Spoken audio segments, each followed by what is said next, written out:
Hi friends, எல்லாருக்கும் வணக்கம். நம்ம இன்னைக்கு வீடியோவில் என்ன பார்க்க போகிறோம்னா மயோனஸ் பார்க்க போகிறோம். மயோனஸ் எப்படி செய்யுது வெரி சிம்பிளாக பார்க்க போகிறோம். 2 முட்டை, எண்ணெய், லெமனு, ஒரு 5-6 பல்லு பூண்டு, 1 ஸ்பூன் சர்க்கரை, 1 ஸ்பூன் மிளகு, 1 ஸ்பூன் உப்பு, ஒரு மிக்ஸி ஜார் எடுத்துக்கோங்க. அதில் 5-6 பூண்டு போட்டுக்கோங்க. ஒரு 2 முட்டை உடச்சி ஊற்றிக்கோங்க.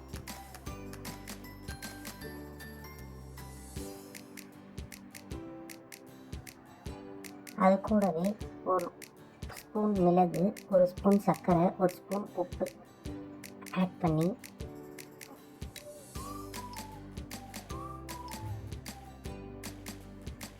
ஆயில் எடுத்து வச்சுருக்கோம். அதில் கொஞ்சம் ஒரு பாதி ஆயில் ஊற்றிக்கோங்க. பாதி ஆயில் ஊற்றிட்டு ஆயில் ஊற்றினதுக்கப்புறம் எடுத்து கிரைண்ட் பண்ணுங்கள். கிரைண்ட் பண்ணதுக்கப்புறம் பார்த்தீங்கன்னா கொஞ்சம் தண்ணி பதத்துக்கு வந்திருக்கும். தண்ணி பதத்துக்கு வந்ததுக்கப்புறம் அதில் கொஞ்சம் லெமன் ஜூஸும் திரும்பவும் கொஞ்சம் ஆயில் ஆட் பண்ணி திரும்பவும் கிரைண்ட் பண்ணுங்கள். கிரைண்ட் பண்ணக்குள்ள ஸ்லோலேருந்து ஃபாஸ்ட்லேருந்து ஸ்லோவே ஒரு 2 டைம்ஸ் பண்ணுங்கள்.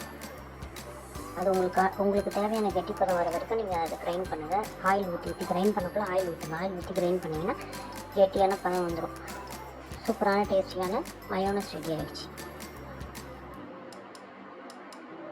இந்த வீடியோ உங்களுக்கு பிடிச்சிருந்தா லைக் பண்ணுங்கள், சப்ஸ்கிரைப் பண்ணுங்கள், இப்படி பக்கத்தில் இருக்க பெல் பட்டனை கிளிக் பண்ணுங்கள். தேங்க்யூ மக்களே. Love you all.